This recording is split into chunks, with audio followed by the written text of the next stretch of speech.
always check y'all warranty, man, because with some of these tanks, it comes with that. In this instance, I gave them a call, told them that the water heater was leaking, and what they said was just go ahead and drain the water heater and take it back up to the store, and they'll do a warranty exchange. If the tank costs more than what they're giving you, then you just got to pay the difference. So y'all can see that they actually gave us store credit right here, which was $528, which was pretty good. And this tank was $539.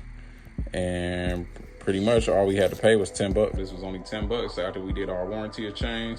They have a 6-year limited warranty right here on the tank parts, 1 full year warranty and home labor.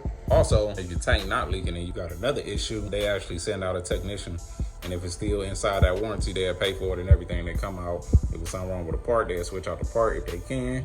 So we still save. So definitely always look at the warranty. Make sure you flush your water heater too, because that is one of the issues that you will run into, all that rusty water coming out of there.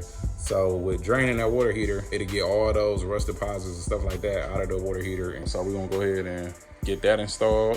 Fortunately, some of them don't last as long as the older ones did back in the day, but as long as you keeping up with the maintenance, just make sure you flush it and check for any leaks anytime they go wrong. So keep up with the maintenance. I don't see competition, I just see tunnel vision. So I must learn from mine, yeah. So watch me go and get it.